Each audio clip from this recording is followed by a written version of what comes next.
Collaboratively sharing online. I'm going to show you lots of ways to share all different types of files online. We're going to start with Dropbox. This is one of my favorites, and it's quick and easy to get started. Go to Dropbox.com and make an account. You're making an account on Dropbox online, as well as getting a piece of software that you can put onto your computers to automate some of the process of Dropbox. Of course, we love free. We're all about free. And I've been living in the free world for a long time on Dropbox. I tend to use Dropbox as drop it off, pick it up on a different device, and then delete it. And so with my 2 gigs of space, I've been just fine. But a lot of people use Dropbox just to back up their computers for all different things. Teams, I think, is new, and that looks very interesting. That's a lot of storage space. Now, we can upgrade if needed, but get started with the free. Get the feel of Dropbox, and then you can see if you need to go something more. Basically, Dropbox is just like your hard drive, but again, it's in the cloud and you can access it on any device. So a lot of times if I go to a school and I'll be working on one of their computers, I'll just drop my presentation to the Dropbox, and then when I get to the school, I open it up and then there's the presentation. It doesn't matter what computer I'm on. I can go ahead as long as I can get to Dropbox. There's an app for that on your other devices. And again, Dropbox.com and the software. Here's the cool part. Arlen and I work together on a number of projects. And so what we do is we have a shared folder. So anytime we're working, we know just drop it in the Dropbox folder, and both of us can see the files. So you can create these shared spaces, which really, really helps. And as we get our students ready for college and career, they need to know about these tools that I'm showing you. So we need to help them have that experience. Now, a lot of school districts don't like flash drives. They're afraid of viruses and things like that. No flash drives needed. Use Dropbox. Get more space. My favorite one is refer a friend. I could be your friend. You could refer me by putting in my email. I'm kidding. But as you introduce this to your students, every time that they put in your email, you get more space. So that's kind of just a nice way to grow for free your space on Dropbox. Sharing. Make sure you understand the sharing before you go ahead and share with everybody in the world. You want to go ahead and make sure that we do this. Now, Cindy and I were working on a project. It was a suicide prevention compliance kind of thing, and the files got really big. And the nice part was geographically we're not anywhere near each other. In the old days we would have had to probably send a flash drive or a DVD, but here we were able to just put it into one folder, and we were able to pass back and forth pretty big files. The nice part is once you upload something to Dropbox, you can right click on it and get a link. And then you share that link with somebody, maybe through email. When they come into the Dropbox, they can only get to that file, that link. They can't come in and see everything. So it really helps you kind of control who's touching your files and so on and so forth. Now, that's one. So Dropbox one way. Google Drive, we've covered in a lot of our lessons, but just a reminder, Google Drive can be similar to Dropbox in the shared folder world. Just know when you upload to a shared folder that you're sharing it with everybody that has access to that. So you want to make sure that you know who has access to it. And like if you share a form that you've created in Google Drive, be careful because whoever you share that with can also see the data side of it. So if you're going to share one with your students, I wouldn't keep everything in there. I'd be careful about what I share. Just know who you're sharing with. That's the key. Now, you send it. It's been around a long time, and I use this quite often if I have a large file I need to get to somebody. YouSendIt.com, like many of the other places I showed you, have different accounts, pro account, and so on. I've been using the free one for a long time with no problems. I haven't used it recently because I've been using some of the other tools that I'm showing you, but it gives you, so you send the file, the person gets an email, and they click in their email, and then they get the file. I don't even know how it works, but I don't want to know. It works. But you only have, I think it's 2 days to get that file. So you just have to remind the person when you send the email, grab the file quick. I believe it's 2 days. It could be maybe 3 or 4, but it's not going to live forever if you'd imagine that. So YouSendIt, great for big files.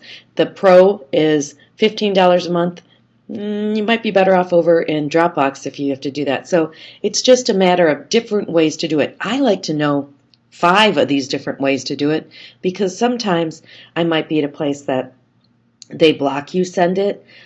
Google Drive, you need a backpack of tools. So that's why I wanted to make sure I showed you 5 ways to be sharing online.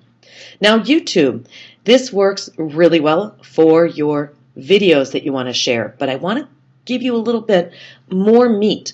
I think a lot of people know that you can upload to YouTube and share, but you got to remember not to violate copyright. I believe that as it goes up to YouTube, it's checked for some copyrighted music and things like that. You want to make sure if you upload or your students that you're not including copyrighted things.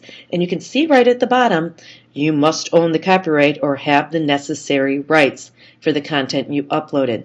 So let's say you take all the pictures for the year and you made this beautiful slideshow for your students, but you put copyrighted music. Don't put it on YouTube because actually you can read the fine print, but you actually can get your account revoked. And you can get, I think they call them copyright strikes. And so you don't want to do that because they can just terminate your use of YouTube. So be careful. Just make sure you own the copyright and make sure we're modeling for students that you can't just because I love the answer when I was working with some middle school kids. They said, but there's copyright stuff all over YouTube. I'm like, not under your name. So that's what we're trying to teach. Now, I noticed on YouTube there were some new things over here on the right. Webcam capture. I didn't see that. So I just want to go through a couple of those features and remind you, people get all worried about a webcam. You have to allow a site to use your webcam. And so if you click allow, then usually the light on your webcam turns on, and then it is you that you see your picture. So just remember this. This little screen is important. You deny or you allow.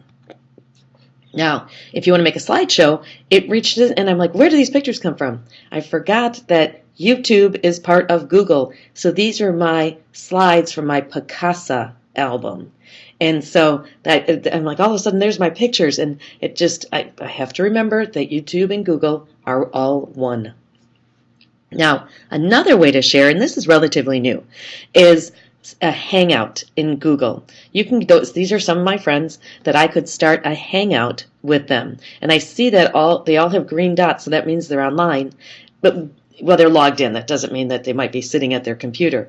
But I can go ahead and name the Hangout, and we can all come in. I believe we can have up to 9 people in our Hangout with our webcams on. It's a really cool way to stay connected. A lot of families use this that are not geographically close to each other. So one person starts the Hangout, and then you send out an email out to your friends to have them join the Hangout.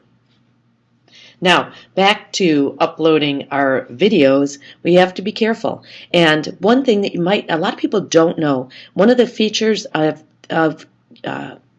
YouTube is the privacy settings. You can make it public, you can make it unlisted, and you can make it private. Still don't upload copyrighted music. Okay? Then always make sure you do a description, and tags are very important because that's the way people search and find your video. So put your tags in, make sure you do a description, good detailed title, and then make sure you set your settings the way that you want to set, you want to set them. Pick your category, and then you can have subscribers on YouTube. And so you can go ahead and post this out. Hey, just updated my videos. Go ahead out there. Now it's uploading. You can see up at the top, it's in the process of 9 minutes remaining. And then once I do, that's the address that I'm then going to give to people to get to this video. So in this case, I left it public, but if you have it unlisted, you have to make sure that you grab that address so you can share that with whoever you're interested in sharing that with. Now Skype. A lot of people don't know that you can send very large files through Skype. And so Remember, Skype is a piece of software you download on your computer, you log in, and then you can make connections with other people. There's all different things you can do. Don't get distracted. A lot of people, when they download Skype, it's free. There's a lot of things that are free, but you can pay to call different countries and things like that. But the free package will work just fine for you. So we want to focus on the sharing right now. And here are some of the things that you can send. I have not yet found a limit to size. Most of your emails limited to 2 megabytes to send something. And that's frustrating because you send it and it won't go through. Let's say you want to send files to somebody in your family, especially images or video. That will get blocked. Then Gmail is 10 megabytes. See, that's better, so you have more room, but you still might need to send really big files, and Skype is great for that. Again, the premium, you have all different things, and a lot of people use Skype to call different countries, and I wanted to make sure that you knew that that was a much more cost-effective way to make telephone calls. Well, I actually showed you 7 different ways to collaboratively share online.